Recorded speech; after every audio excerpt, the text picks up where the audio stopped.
this is going to blow a lot of you away right now. And if it blows you as a real estate agent away, it's going to really blow away your home seller.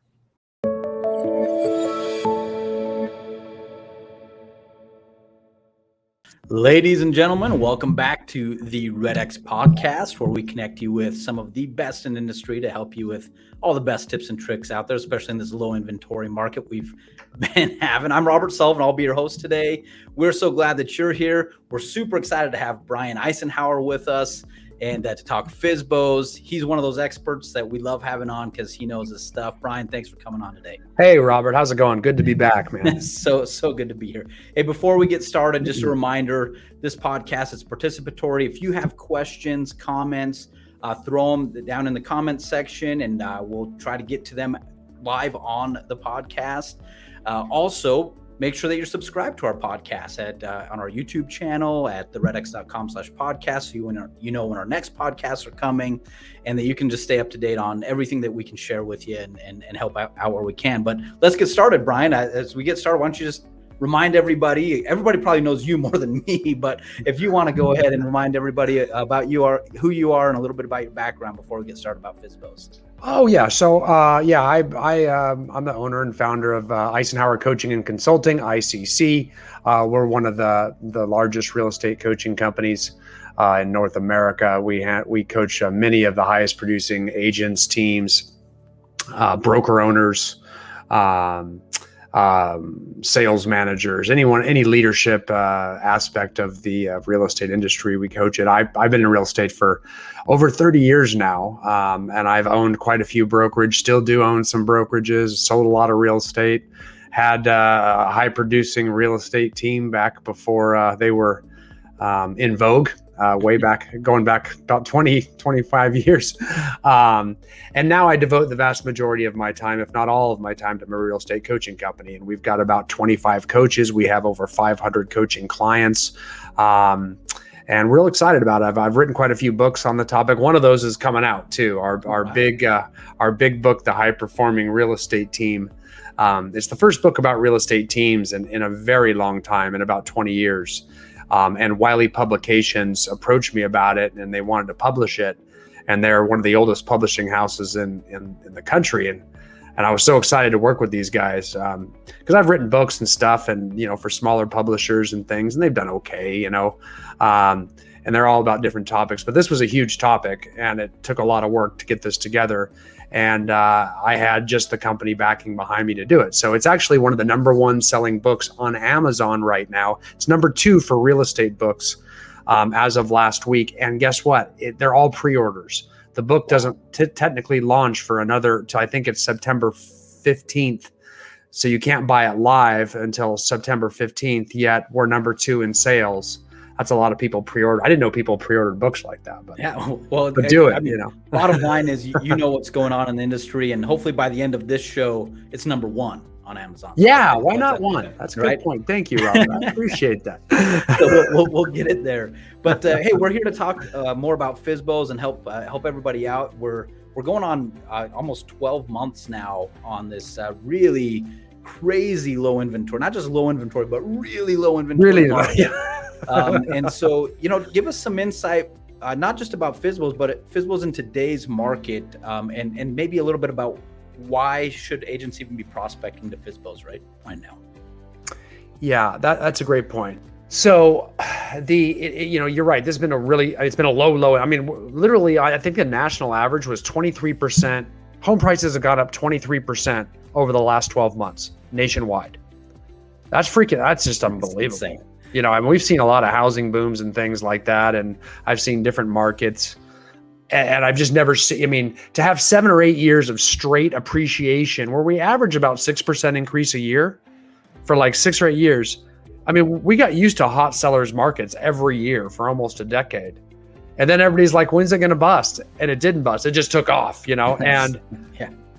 Quite frankly, I'm looking, I saw an article come out this morning that the Biden administration sees that we need 7 million more houses to put supply in equilibrium with demand to stabilize prices, because the concern of the current administration, whether you like it or not, I don't care. try to watch the market. And this is more confirmation that prices aren't going to go down any sooner. So the last 12 months you've seen, in all likelihood, is going to continue at some, maybe not that level, but at a very fast-paced, upward moving valuation level where we're seeing, probably, double digits in percentage price increases every year for quite some time until supply gets back. And it takes a long time to build 7 million homes. Yeah. So what the government's doing is they're saying, hey, we're going to start building houses ourselves to try to equalize it. I mean, they're talking about plans to build 100,000 a year. So it's not even a drop in the bucket. So that's why I'm not too excited about it. But they, at least there's a great article in the New York Times on it that talks about it and just says, I mean, this is not, it's crazy we're even talking about this kind of stuff. That's how far out of whack it is. It takes a long time to build 7 million homes. You got to buy land. You got to get land approved. You got to build the houses. You got to get supplies that aren't out there either, right? Yeah, that's right. Good point. I mean, who knows when the supply and the labor problems are going to turn around. I mean, we got to get those two things solved first too. Or we're going to go further backwards. This time next year, we might need 9 million to get it back in, So there is a point to FSBOs here. And the point is, when housing prices are going up that fast, and there's this crazy demand for what I call the blood diamond. You've got houses become blood diamonds. Everyone's killing to get them. It creates a false sense of ability in many home sellers that they can do it themselves. Okay. And that's why most of you as agents that have never focused on trying to prospect for FSBOs can't stand FSBOs because they're really, really hard people to talk to if you're a real estate agent. They just don't appreciate what you do. They don't see much value in the services you provide, which is insulting to your career, your livelihood, everything that you do. So it is, you have to kind of get past that first and foremost. So that's, you got to realize you are battling up that stream, but believe it or not, this is the ideal market to prospect for FSBOs. So this is like when the market is hot, FSBO prospectors do the best. They do the absolute best. So I always say there's two really good markets, right? The hot market, at least for prospecting for business you don't know. I think the two types of prospecting that gets the highest conversion rates are FSBOs and expireds. Okay, that's what I think. Now, again, those aren't my two primary sources of business. I love those. I really think we should, build your SOI by referral too. But if you're going to prospect for business from people you don't know, you're going to get the highest bang for your buck with those two sources, above circle prospecting and things like that. And then those are great also, don't get me wrong. But you don't have to make as many contacts and spend as much time or money when you prospect for FSBOs and expireds. You just don't have to do as much work. With FSBOs, you have to kind of put your head in a meat chipper, a leaf, what do you call it? Like a wood chipper. There's no such thing as a meat chipper. A meat grinder or a wood bad analogy. Or a wood chipper. You got to go in and have conversations with people that really don't respect you. That's not fun, and that's the pain there. With expireds, you have to call people that don't want to hear from you because 20 other people have called them already. And they're already upset with agents because they blame all of you because their last house didn't sell with an agent. So you're gonna go into some adversity there, right? But the point of the matter is the conversion rates are really low. I mean, you call 20 of those people, you probably got a listing appointment. That's pretty good. I mean, if you call 20 people a day, that'd take you less than 2 hours. You get a listing appointment every day. You really can do that, and we have clients that do that regularly. So go ahead, Robert. Well, I was going to say, and even in this market, there's expireds and FSBOs, and you're saying your conversion rate maybe goes even higher with FSBOs in this market. Yeah, in FSBOs. Why? Because there's more FSBOs to call. There's more arrogant, foolish sellers that slept in a Holiday Inn last night who think they can do it themselves. You know what I mean? There's just tons of them right now. They'll go operate on themselves and then list their house. I mean, they'll do that right now because they think it's so easy and they hear about it. They don't realize they're doing damage to themselves when they operate on themselves. They don't realize their housing price has gone up 23% and they're only getting 15%. They don't get it. They call that a win, yet they lost 30 grand. So how do you know that? Ignorance is bliss. How do you get over that? I mean, because I think a lot of agents are nodding their heads right now saying, yeah, that's why I don't like calling FSBOs, right? But how do you get over that first objection, knowing that that phone call you're making is to someone that most likely doesn't want to talk to you? Right. It's very similar as with expireds. These two are parallel. That's why people that do one do the other. Okay.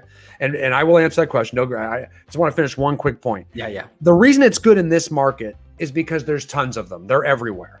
I mean, you can go find FSBOs to call everywhere. Whereas in a tough market, like let's say 2008, which is a strong buyer's market, 2009, there weren't many people trying to sell it themselves because they needed everybody's help to get their house sold. There was tons of houses for sale everywhere. You know, the blood diamond was the buyer, a willing buyer that's riding a unicorn that wants to buy a real estate in 2009. Like you needed a realtor's help to find that buyer, you know? So FSBOs were hard to find then. So if you processed for FSBOs, that's when you switch gears and win expireds, right? Because there was expired listings were expiring everywhere, right? Not to say you can't do expireds in this market and not to say you can't do FSBOs in that market. And we've talked about that. You can go back and call old expireds because there's not going to be too many new expireds happening right now, but they're there. They're there. And they're real easy when they are there. I mean, they're great because you can become a white knight in a hurry because everything sells right now when you put it back on. FSBOs in this market, that's why I like them, is because they're everywhere and the numbers are easy. And it's no harder to convert them now than it was when it's a slow market. The attitudes of calling a FSBO, anybody that decides to go FSBO has decided realtors aren't worth it. I'm going to save money on the commission. I don't care if that's 2009 or 2021. It doesn't matter. You see what I'm saying? So you're going to have to turn them around. So any FSBO you call, you're going to have to turn them around on that. You're going to have to show them value and be able to evidence to them that you will work. And so you have to, now I'm going to answer your question. So to visualize that, we have to be in a mindset of attrition. Okay. And so we have to remember that the vast majority of FSBOs do not sell on their own. Correct? Yeah. I am drawing a blank on what that number is. I know it. It's in all of my courses and materials. Do you happen to know that number, Robert? Oh, man, off the top of my head. I could look through one of my courses, but it's like something like 68% of FSBOs end up selling with a realtor. It is around that 70%. Yeah. Yeah. So, let's just say 68, 70, somewhere in there. I know it's somewhere right around the majority of FSBOs end up selling with an agent, which means the FSBO couldn't sell it themselves. And that's true in up markets, down markets. It's just the same ratio because of that same mentality, right? So you just want to be that agent when they fail. So you got to adopt that mentality. I want to be the agent when they can't do it themselves. So how do I hang around? How do I ingratiate myself with them? How do I add value to them in the meantime? How do I come from curiosity, get to know them, warm up to them? So when they realize, hey, I better go with an agent, I want to move, it's me. You don't necessarily have to be the person that convinces them. Let the market do that. Let the market do that. You don't need to have that conversion necessarily on that phone call. On that first phone call, no, you're not going for the win right then. No, never. That's when you first introduce yourself. Never. Correct. Yeah. On that first phone call, I'm going to set the appointment. I'm not going to, that's conversations about overcoming their objections to listing with me. That is always in person. It could be in Zoom too. If you set a Zoom appointment or something like that for, could be, safety issues, that's fine. I will count a Zoom appointment or I will count an in-person appointment, but we got to set that so that they are committed to having a lengthy conversation with me about the price of their house, why it didn't sell, what their needs are, what's their motivation. And then we're going to talk listing with me, commission, etc. Then I'll have that conversation. I always say, wait to the living room. Do not ever overcome objections on the phone. So if they have an objection, use that as a reason to meet. Why should I list with you? I need to show you, not tell you. It'll only take a few minutes of your time. That's one of the reasons I need to meet with you. So anytime that they have an objection to doing something, use that as your basis for needing to meet with them in person. Because when someone's on the phone, it's just too easy for them to get off the phone. They can hang up on you. They can say someone just walked in. They can say, I got another call coming in. They can just click if they don't like it.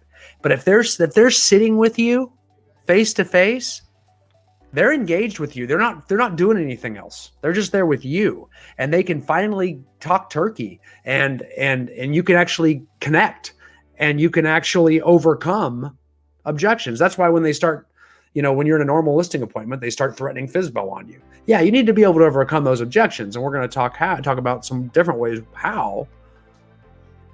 But that's got to be in person. So that first initial phone call, we are trying to set the in-person appointment. Or when I say in person, I also mean Zoom in this day and age.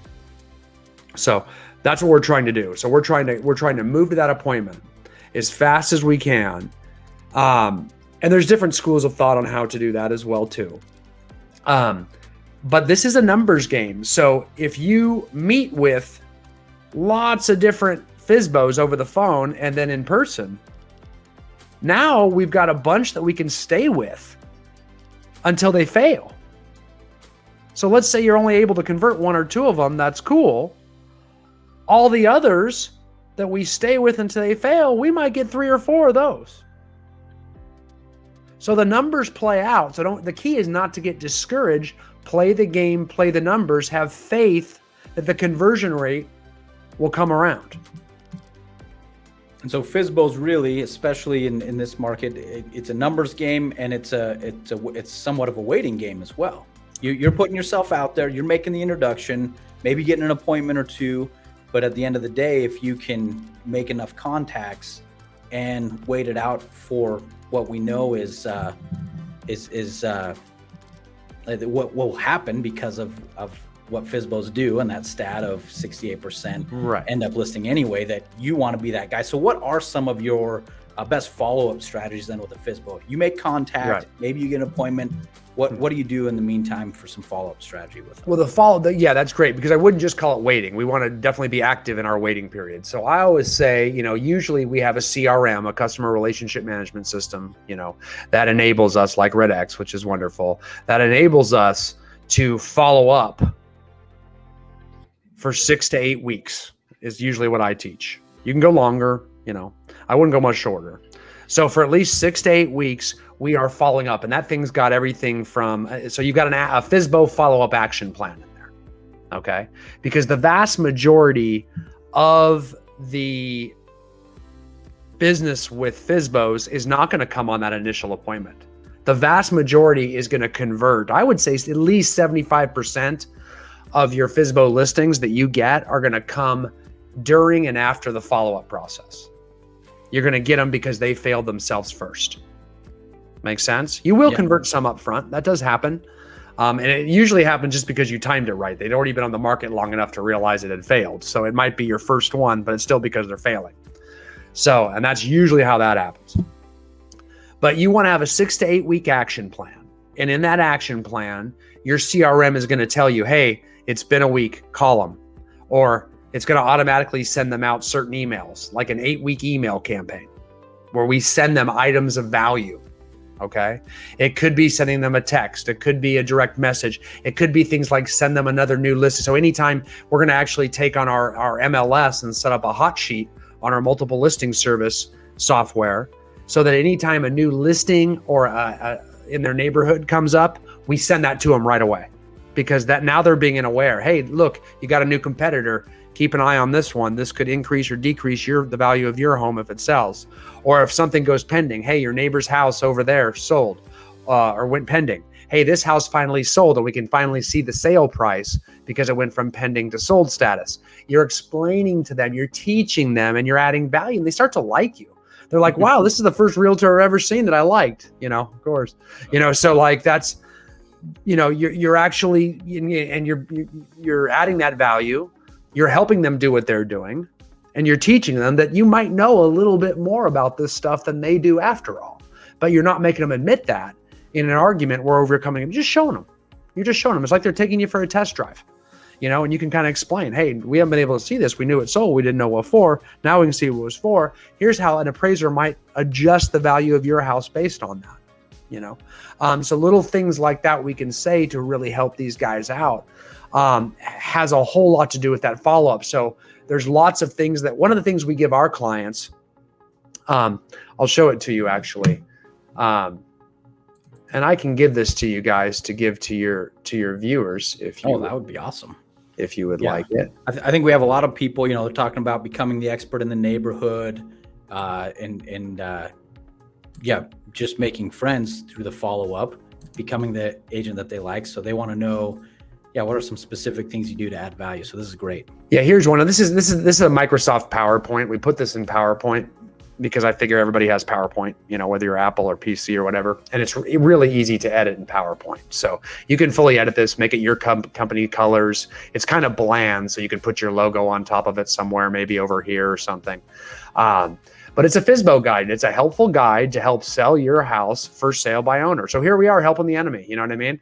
And we're just trying to be friends. Like, hey, I know you hate us, but I'm helpful, So you just scroll through and it gives you, it's a detailed table of contents. Check this out. I'll read it for you. How to price your home, how to go on the market. What is the market anyway? Where is the market? Kind of teaches them about the MLS and the fact that they're not freaking in it. The downsides of using the MLS as a FSBO, more downer stuff, but we're helpful, right? Be a true FSBO. Be fair and be aware of fair housing rules. Did you consider that you can't discriminate and all the disclosures you need for that? So we're subtly weaving in, boy, it'd be a lot easier if you had an agent, but also telling them the truth and being helpful, right? Be careful how you describe your house. Oh, could get in trouble there too, right? Disclosures that you need, but don't have. Don't overshow your house, right? Open houses, are they worth doing it or not? 12 open house tips, dealing with calls from agents, 6 things to consider when a buyer has for your home. Watch the market weekly. Make sure your prospect or buyer is qualified. Buyers will try to pick your pocket, like how to negotiate, things like that, negotiating. Dealing with buyer's response, etc. You can't do everything yourself.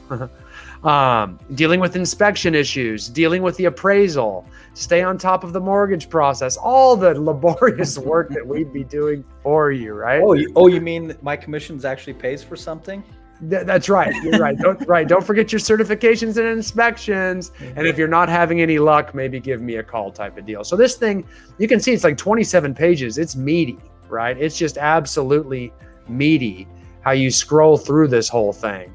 And again, you can put your logo and really quickly put your logo and branding up at the top. They'll never read through this, but boy, if you just go through that table of contents like I did, it's just daunting.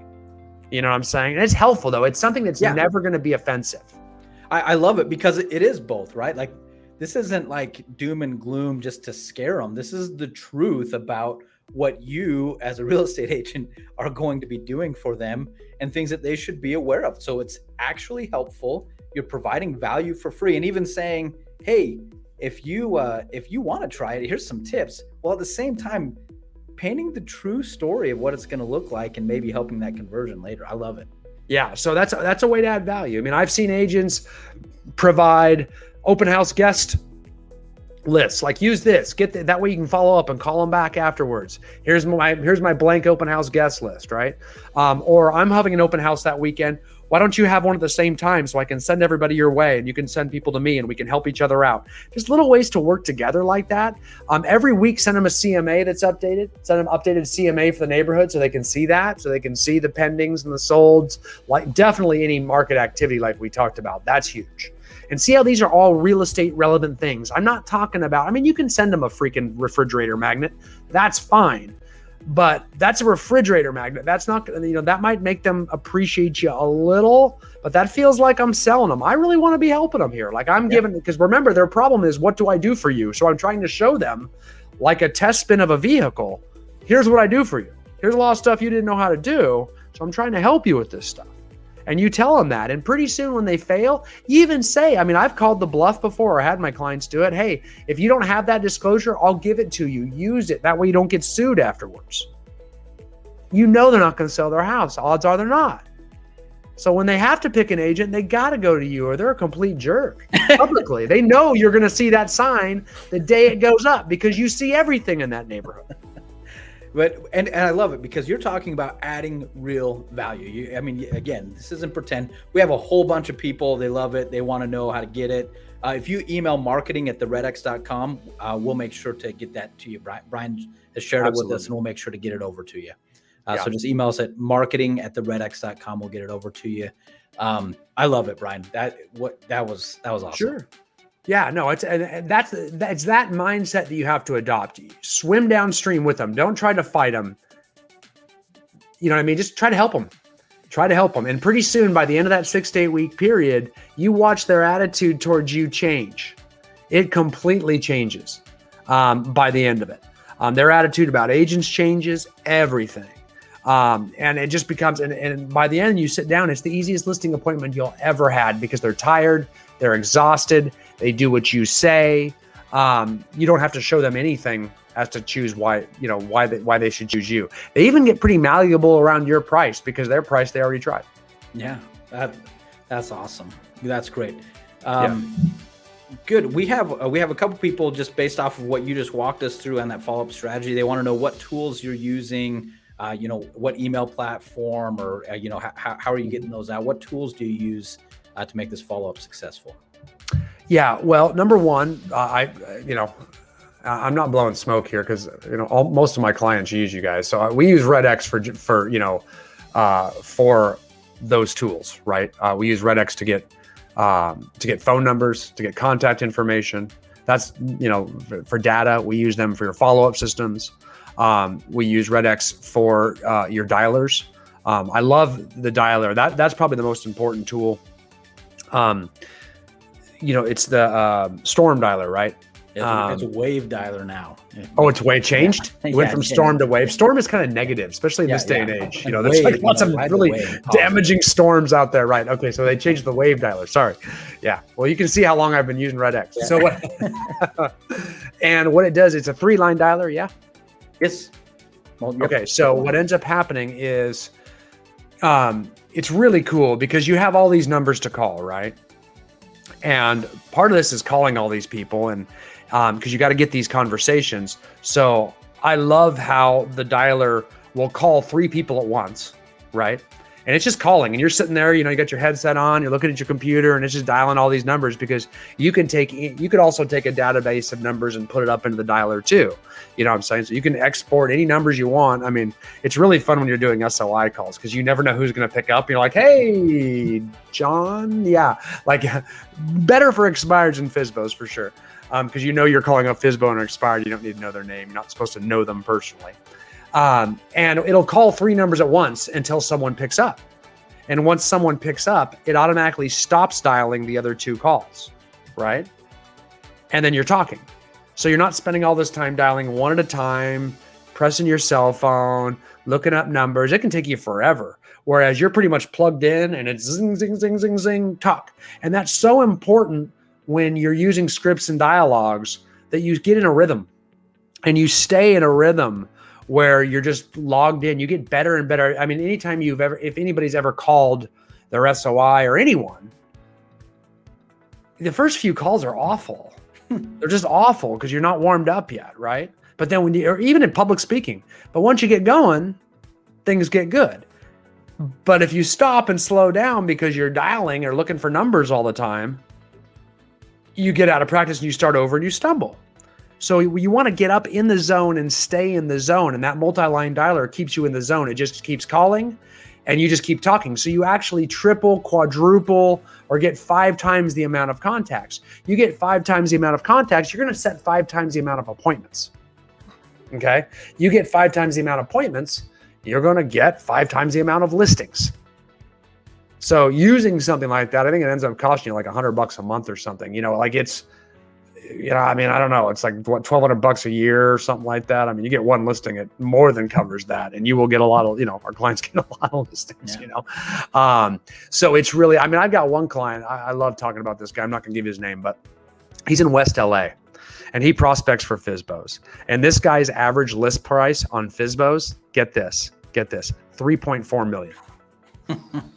I got another one in the Miami, Fort Lauderdale, and he lists FSBOs same way, 2.2, something like that is his average. on Wow. FSBOs. Isn't that crazy? Like, people always want to know, how do I break in those markets? Freaking FSBOs, prospecting for FSBOs. It's just amazing with going with what works, Yeah. So these are guys that one of them coaches with me, has coached me forever. The other one coaches with one of my coaches for a long time now. And it's just amazing how much business they can do and break into any market. That's the other thing with FSBOs. You can target any price point you want. I mean, the value of the house because it's listed for sale by a FSBO. If you know where it is, if you want that market, you want that price point, you want that side of town, you want that neighborhood, go get it. It's right there. You can totally pick it. And you can avoid the ones you don't want, which is great too. That's So that's one tool that I really like. As far as, the email, if you don't have a CRM of some point, MailChimp's always good, because you're not going to get MailChimp's bad if you have too many email addresses you're sending to and stuff, but you're not going to have that many FSBOs so that you really have to worry about that.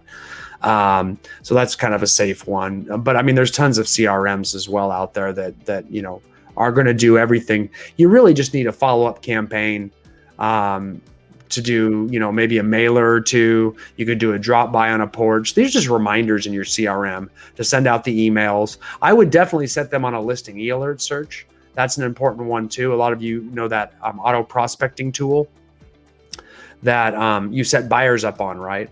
So this is one I forgot. This is a big part of the follow-up campaign. So this you would do in your MLS, or if you have a certain CRM that enables you to do it through your CRM, you could do it that way too, but it's 6 to 1, half dozen to the other.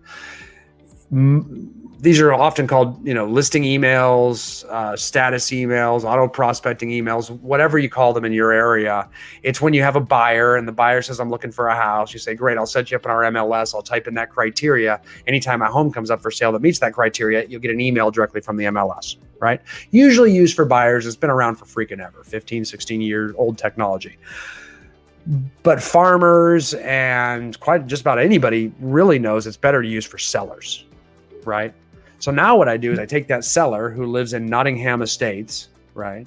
I think that's the exact address or neighborhood I used on the last. I was gonna say, I think you said that on our last. It might have been Sherwood Forest. It was one of those like Robin Hood. Anyway, so Nottingham Estates we're gonna go at this time. So I'm in this Robin Hood theme. Nottingham Estates. Let's say that's where your FSBO seller lives, and you're kind of trying to add value to him until he fails. So I might go in the MLS and set up a listing e-alert search area with the parameters of the neighborhood of Nottingham Estates. Anytime a home goes up for sale, goes pending, or sells or goes sold, he gets an email from me. So he automatically, and he's going to get it immediately. It's not going to happen once a week, or once a month. It's going to happen the minute it happens. So he hears it first from me, right? And that's another way to touch on him too. And that just shows that value. It's one more thing you're doing, and you don't have to do anything. It's free. It just happens for you, that type of thing. And he's very, very appreciative because he gets lots of information when he sees those. I mean, he can look at like 100 different photos of his competition that way. He can look through all the, compare all the features of his house to their house, the price to his house there, the size to his house, their house, all that kind of stuff. Adds a lot of value. And again, it helps you. And with that, you just keep that set forever. I mean, that literally, you could follow up that way for, an entire year. He might quit, go off the market, be frustrated, lick his wounds for a while. He's still getting those from you.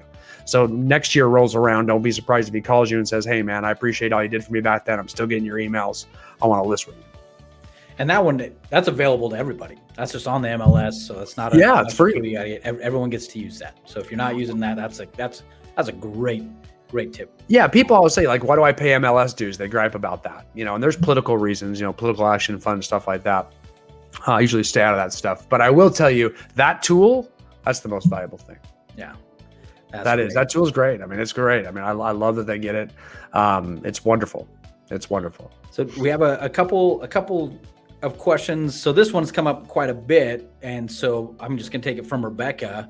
She said, how do we overcome them not needing our service right now? So I think a lot of people are saying, hey, we have our typical FSBO scripts. Maybe they already have a script, right, or they know what they're doing, but now we're talking this extra low inventory. Is there anything you're doing different, or what do you do right now? Yeah. Okay. I like that. It's a great one, Rebecca. No, thank you. I'm going to do a little show and tell on this one for a minute. Okay.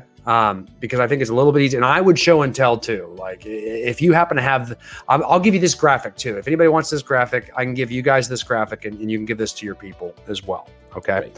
And these are all, they have sources for these stats underneath each graphic I'm going to show you. And it's kind of because I always like to show. I don't like to quote stats and things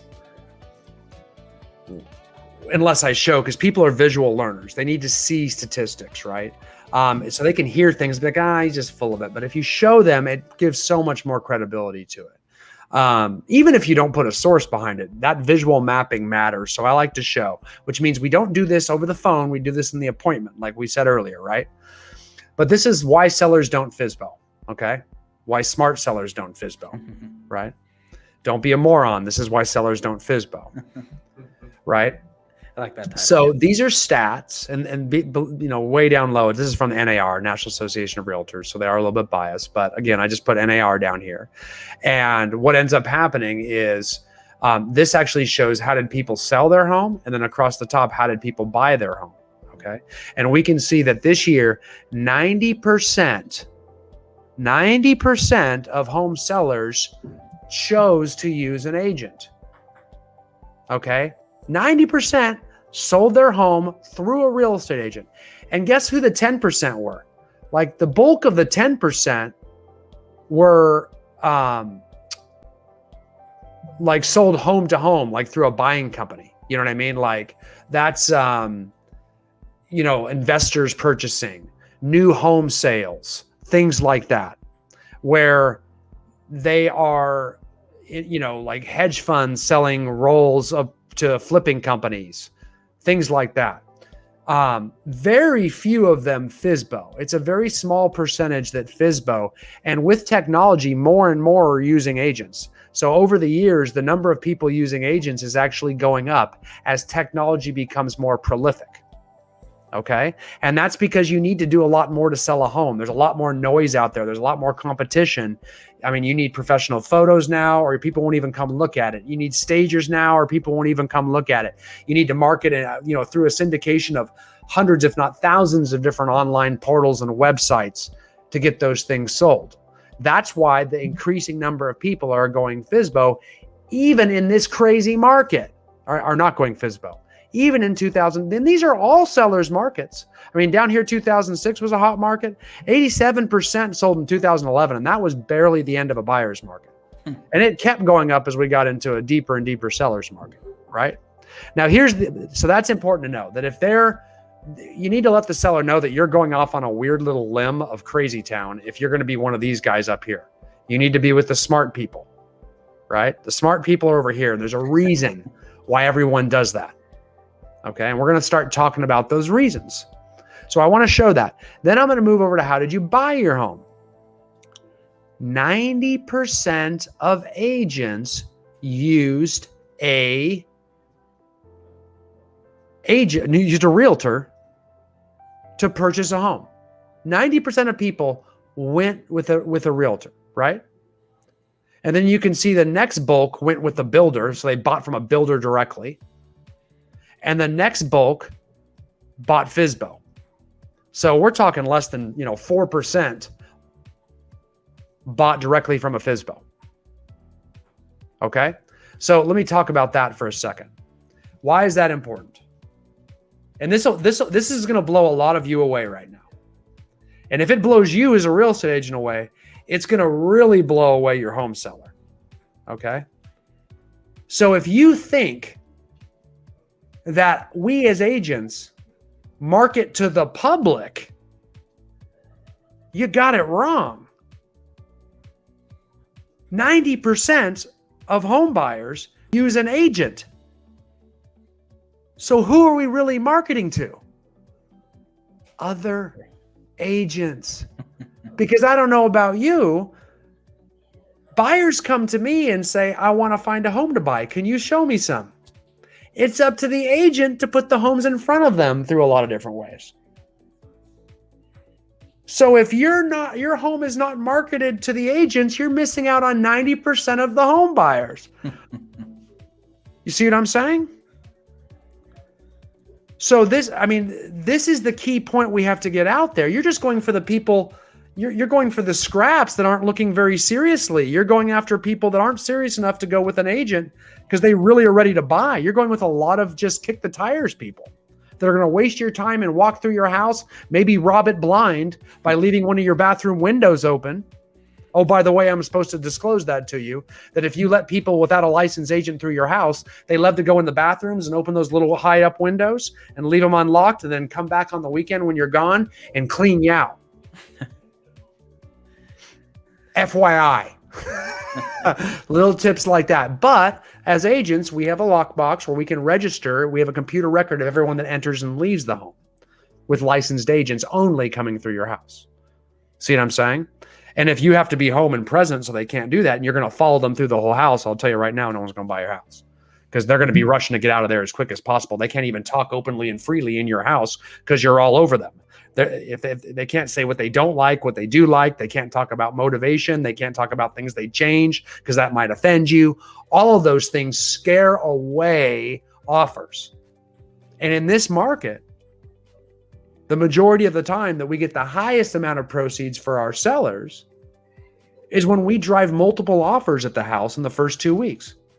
Then we negotiate above asking. We can get appraisal waive. We can actually go above appraisal. No way that's ever happening with a FSBO, ever. See how I'm saying that? Just absolute. Because you're scaring everybody away. So don't do this. Don't be that guy. Get your house sold. I'm listening with you, Brian. I'm sold. What's I'm that? not going to try this FSBO. See, I'm not wavering. I'm not trying to justify anything. I'm telling people don't be an idiot. Yeah. Don't. I mean, just like a doctor, that's how a doctor is going to talk to you. Yeah, go home and drink the antifreeze. Don't be an idiot. Don't drink antifreeze. You know what I'm saying? Eat healthy food. Eat broccoli. That's how a doctor is going to talk to you. He's not going to like call you and say, "Oh, here's why you shouldn't drink antifreeze." It's really he's going to tell you don't drink antifreeze. That's stupid. Yeah. So you just got to kind of tell them and let them know and have that confidence. And if I'm teaching you things you didn't know, if you didn't realize that we really market to 90% of the agents, their listing is not getting exposed to 90% of the potential offers, then you may not have had the confidence, right? Now, I know what some of you out there are thinking. You're thinking, well, they want to list with one of those FSBO companies that puts it in MLS, right? They want to list with one of those FSBO companies that puts it in MLS. Again, these are conversations. I just want to remind you, we don't have these over the phone. We set the appointment and we have these in the living room or on the Zoom living room, okay? So we overcome objections face to face, right? So that's when we're having these. But if they're saying, okay, this is one of those FSBO do-it-yourself companies where we will put it in the MLS for you for a flat fee, most of those are closing, by the way, just because they're not making money. Then we got to have a script for that too. And the script's going to be very real and very honest and very transparent. How do you feel when you need to show your property as an agent, when you're one of the, 90% of the agents, and you see that listing? It doesn't make you want to show that house. And that's not because you're not going to get paid or paid as much. It's, well, maybe it is. I mean, that's fair. It probably does. But you have a fiduciary duty to your client. You got to look out for their best interests. But their best interests are kind of jacked up here too. I mean, what percentage of FSBO deals actually go through? How many of those fall out? How many of those? Because I mean, there's all this emotion in it, and there's like bad negotiating back and forth. There's disclosure problems. FSBO transactions have more problems than any other transaction out there. So you're going to get your house sold. You're going to get movers. You're going to get like deposits on your house. Everybody's going to get movers. The people buying your house, you buying this house, them buying that house. Everybody's going to be, boxed up, and boom, it doesn't go through. And you're the agent that put them in touch with them. We've learned not to do that. So as a best practice in our office or in our association of realtors or in our state association of realtors, we are told as agents to guard against FSBO listings and warn of the potential downfalls and pitfalls that our clients might run into. So the fact you put it with a FSBO company, it's like putting this is my dad's language. My dad was in real estate for 50 years. He's now deceased, but he used to say this, and this is probably gender biased and not fair to a lot of people. But he used to say this: don't be the girl at the dance that has big acne all over her face. You're never going to get asked. And if you're that listing in the MLS that is a FSBO listing, no one's asking you to dance. You're not getting the offers. You're the last possible option, because everybody knows what a hassle it is working with someone that doesn't understand and doesn't regularly close transactions. They have to, they expect you to do all these disclosures and things to protect their clients because they have insurance too. Whether you agree with that or not, understand if you don't do that, or if you don't know how to work with that, it makes it very difficult for them. And whether you like it or not doesn't matter. Remember, they're going to bring you 90% of your potential buyers, and you're only shot at going above asking price. I love it. I always love talking to you, Brian, about this because you're talking from experience. This isn't in a textbook. This is when you give these examples, this has happened to you in a living room, closing a deal. So we're learning real tips here. The other thing I love is you practice what you preach. You say, hey, give real value for free.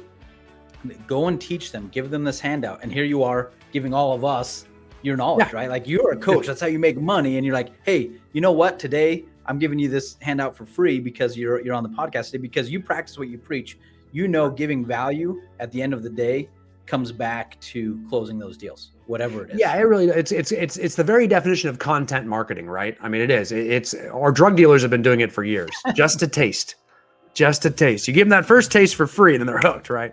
Yeah. So we'll give away free stuff, and we do it, and then pretty soon, it's like, hey, I like these guys. They're, you know what I mean? I same deal with you as a FSBO prospector. You give them just a taste. Just a taste. That's great.